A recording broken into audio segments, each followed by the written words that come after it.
Study IQ IAS, अब तैयारी हुई अफोर्डेबल।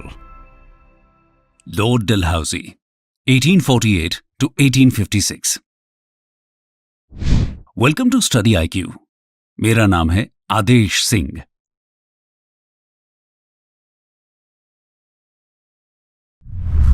दोस्तों, आज हम बात करने वाले हैं गवर्नर जनरल लॉर्ड डलहौजी की, जिन्हें मेकर ऑफ मॉडर्न इंडिया भी कहा जाता है। वैसे तो लॉर्ड डलहौजी सबसे ज्यादा फेमस हैं अपनी डॉक्ट्रिन ऑफ लैप्स की पॉलिसी के लिए, लेकिन इन्होंने बहुत सारे रिफॉर्म्स भी इंट्रोड्यूस किए थे। आज हम लॉर्ड डलहौजी के सभी रिफॉर्म्स और पॉलिसीज को डिटेल में कवर करने वाले हैं। तो आइए शुरू करते हैं। इंट्रोडक्शन।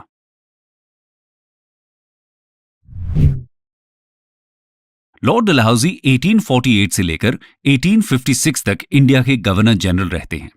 ये इंडिया के यंगेस्ट गवर्नर जनरल भी रहे थे। इनके टाइम पीरियड में एक तरफ तो इंडिया का काफी तेजी से मॉडर्नाइजेशन हुआ था और दूसरी तरफ इन्होंने अपनी एनेक्सेशन पॉलिसीज से देश में एक आग सी लगा दी थी। आइए सबसे पहले हम लॉर्ड डलहौजी की इन्हीं एनेक्सेशन पॉलिसीज के बारे में बात करते हैं। Expansion of British empire by lord Dalhousie. दोस्तों, लॉर्ड डलहौजी इंडिया में इंपीरियलिस्टिक एम्बिशंस के साथ आए थे। वो इंडिया में ब्रिटिश एम्पायर को एक्सपैंड और कंसोलिडेट करना चाहते थे और अपने इस एम को पूरा करने के लिए डलहौजी अलग अलग मेथड्स अडॉप्ट करते हैं। सबसे पहला मेथड तो ऑब्वियसली वॉर ही था। इन्होंने 1848-49 में सेकेंड एंग्लो सिख वॉर के थ्रू पंजाब को एनेक्स कर लिया था, जिसकी पूरी कहानी हम आपको पहले ही बता चुके हैं। इसके साथ ही डलहौजी के टाइम पीरियड में ही 1852 में सेकेंड एंग्लो बर्मा वॉर भी हुआ था, जिसके थ्रू लोअर बर्मा यानी कि पेगू अक्वायर कर लिया जाता है। 1850 में लॉर्ड डलहौजी सिक्किम के राजा पर 2 इंग्लिश डॉक्टर्स के साथ दुर्व्यवहार करने और उन्हें इम्प्रिजन करने का आरोप लगाते हैं और इसी आरोप में सिक्किम के कुछ डिस्ट्रिक्ट्स को एनेक्स कर लेते हैं, जिसमें दार्जिलिंग भी शामिल था। और 1853 में जब हैदराबाद के निजाम ईस्ट इंडिया कंपनी को उनकी ऑक्सिलियरी फोर्स के लिए पेमेंट करने में फेल हो जाते हैं, तब लॉर्ड डलहौजी निजाम को फोर्स करते हैं कि हैदराबाद कंटिंजेंट की मेंटेनेंस के लिए वो बेरार और उसके आसपास के कुछ डिस्ट्रिक्ट्स, जिनका रेवेन्यू लगभग 50 लाख का था, कंपनी के हवाले कर दें। इस तरह बेरार, जो आज के महाराष्ट्र के विदर्भ रीजन में लोकेटेड है, कंपनी की टेरिटरी बन जाता है। दोस्तों, एक तरह से कहा जा सकता है कि लॉर्ड डलहौजी कैसे भी करके अलग अलग मेथड्स के द्वारा कंपनी की टेरिटरीज को एक्सपैंड करने में लगे हुए थे और इसमें सबसे ज्यादा सफल मेथड साबित होती है उनकी डॉक्ट्रिन ऑफ लैप्स की पॉलिसी।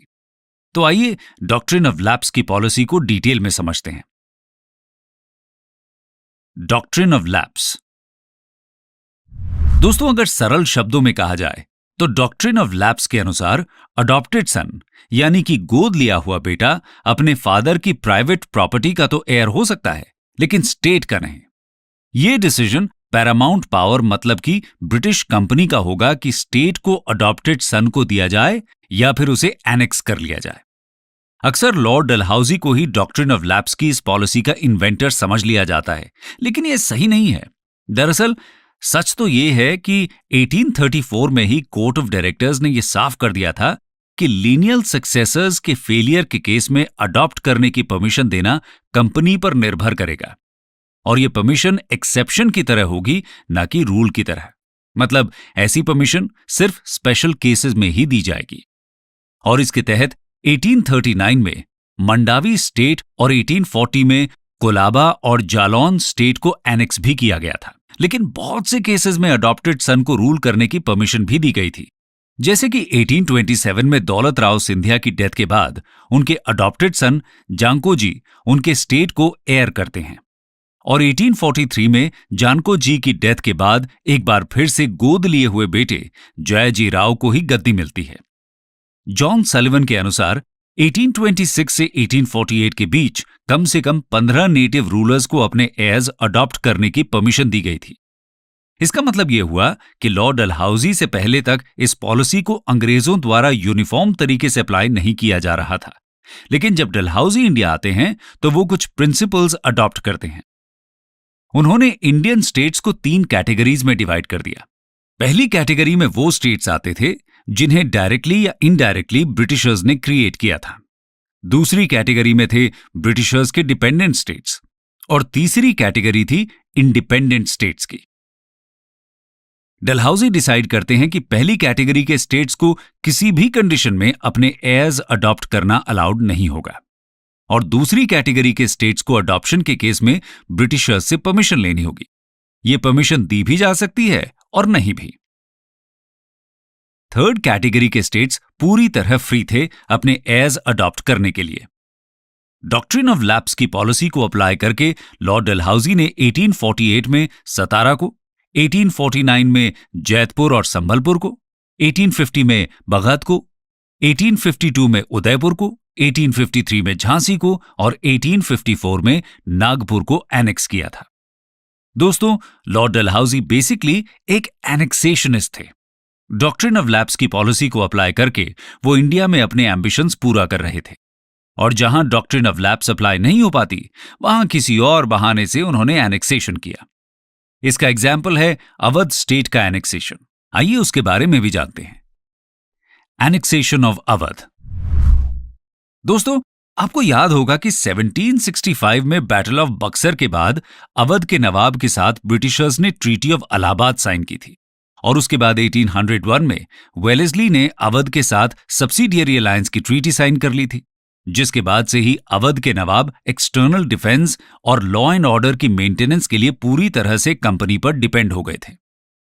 1856 में लॉर्ड डलहौजी अवध को मैल एडमिनिस्ट्रेशन के बेसिस पर एनेक्स कर लेते हैं। मतलब यह हुआ कि अवध के नवाब पर यह आरोप लगाया जाता है कि वो अवध को सही से रूल नहीं कर पा रहे हैं। वहां के एडमिनिस्ट्रेशन की स्थिति बहुत खराब हो चुकी है और प्रजा परेशान है। इसलिए अवध के लोगों को अच्छा एडमिनिस्ट्रेशन देने के लिए जरूरी है कि वहां नवाब का शासन खत्म करके ब्रिटिश रूल इस्टेब्लिश किया जाए और इस तरह अवध भी ब्रिटिश टेरिटरी का हिस्सा बन जाता है। दोस्तों, ध्यान देने वाली बात यह है कि अवध में शासन की खराब स्थिति के लिए असल में ब्रिटिशर्स ही रिस्पॉन्सिबल थे। सब्सिडियरी फोर्सेस के मेंटेनेंस के लिए अवध का काफी हिस्सा उन्होंने पहले ही एनेक्स कर लिया था।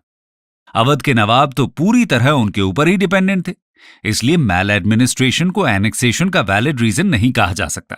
वो तो बस लॉर्ड डलहौजी के लिए एक बहाना था अवध को एनेक्स करने का। असल में तो इंग्लैंड में चल रही इंडस्ट्रियलाइजेशन के लिए कॉटन की बहुत ज्यादा डिमांड थी और अवध कॉटन प्रोडक्शन का एक फर्टाइल ग्राउंड था। लॉर्ड डलहौजी की एनेक्सेशन पॉलिसीज की वजह से इंडिया के नेटिव रूलर्स और आम जनता में ब्रिटिशर्स के अगेंस्ट एक आक्रोश की भावना पैदा हो जाती है, जो आगे चलकर 1857 की क्रांति का एक कारण भी बनती है। खैर, फिलहाल हम लॉर्ड डलहौजी के रिफॉर्म्स की तरफ चलते हैं। सबसे पहले जानते हैं उनके एडमिनिस्ट्रेटिव रिफॉर्म्स के बारे में। Administrative reforms.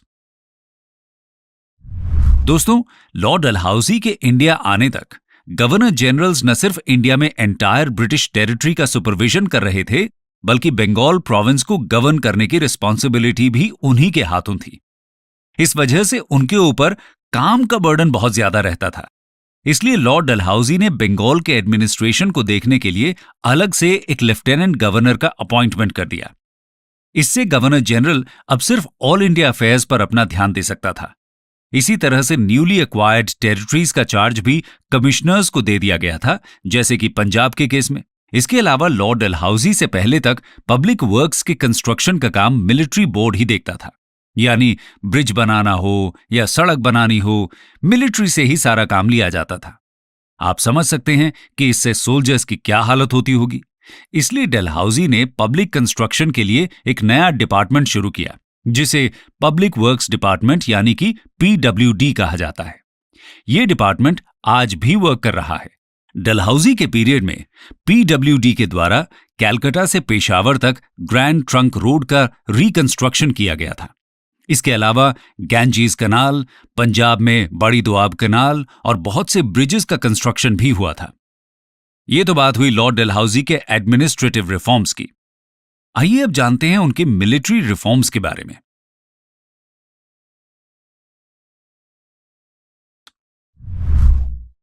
दोस्तों, डलहौजी के एनेक्सेशंस ने ब्रिटिश इंडिया को ईस्ट में बंगाल से लेकर वेस्ट में पंजाब और सिंध तक एक्सटेंड कर दिया था। अब इतने एक्सटेंसिव एरिया के स्ट्रेटेजिक कंट्रोल के लिए ट्रूप्स के बेटर डिस्ट्रीब्यूशन की जरूरत भी महसूस होती है। इसलिए डलहौजी ने बंगाल आर्टिलरी के हेडक्वार्टर्स को कलकत्ता से मेरठ शिफ्ट कर दिया था। इसके साथ ही आर्मी के परमानेंट हेडक्वार्टर्स को भी शिमला शिफ्ट करने का काम शुरू हो जाता है। ये प्रोसेस फाइनली 1865 में कंप्लीट हुआ था। इसके साथ ही डलहौजी को यह भी महसूस होता है कि आर्मी में इंग्लिश सोल्जर्स की तुलना में इंडियन सोल्जर्स का नंबर बहुत ज्यादा बढ़ गया है, जो कि एम्पायर की सुरक्षा के लिए कभी भी खतरा बन सकता है। इसलिए वो इंग्लिश सोल्जर्स के नंबर को बढ़ाने की कोशिश भी करते हैं। इंग्लिश सोल्जर्स की 3 नई रेजिमेंट्स रेज की जाती हैं। पंजाब में ब्रिटिश ऑफिसर्स के अंडर में एक सिख आर्मी को भी रेज करते हैं। इसके अलावा डलहौजी इंडियन आर्मी में गोरखास की एक नई रेजिमेंट भी फॉर्म करते हैं।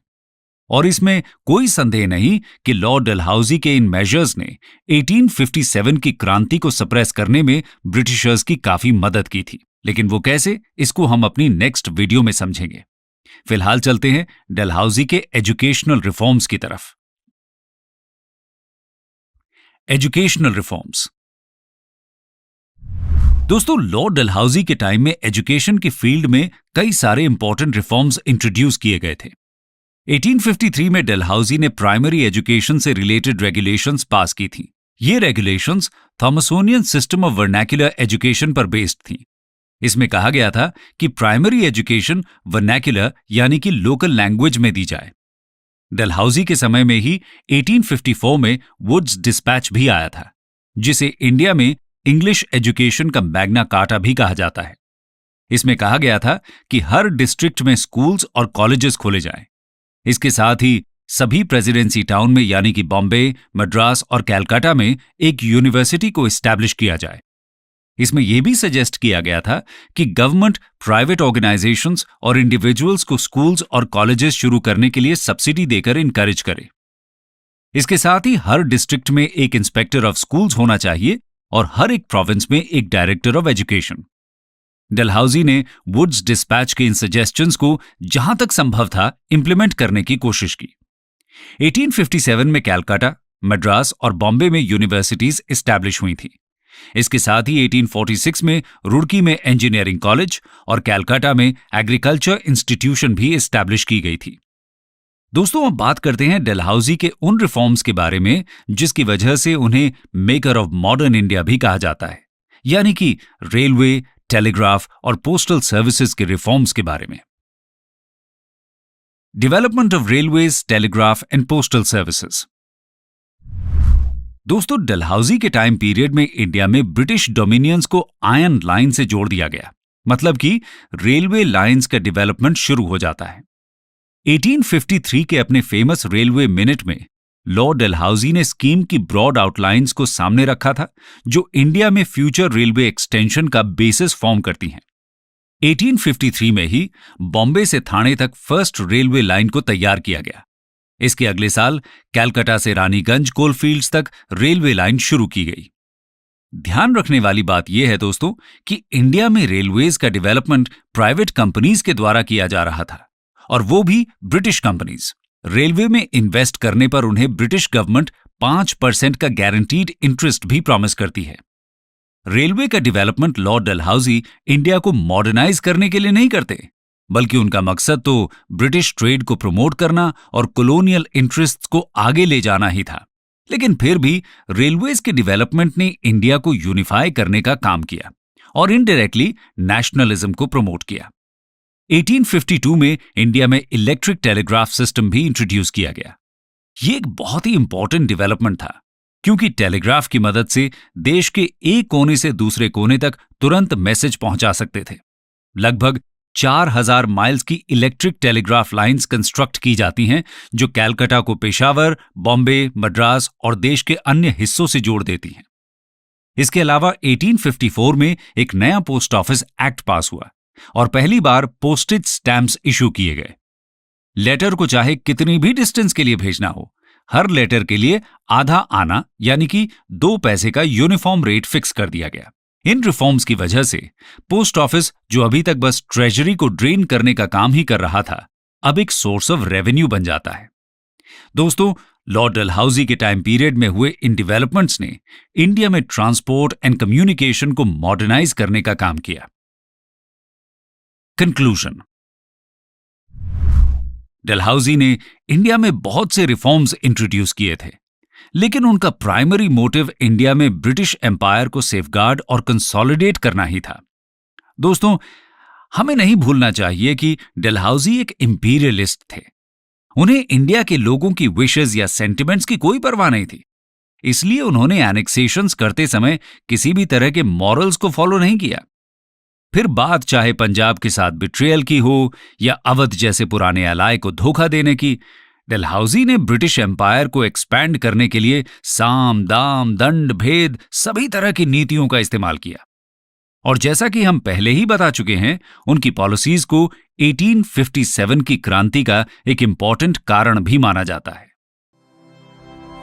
स्टडी IQ IAS अब तैयारी हुई अफोर्डेबल।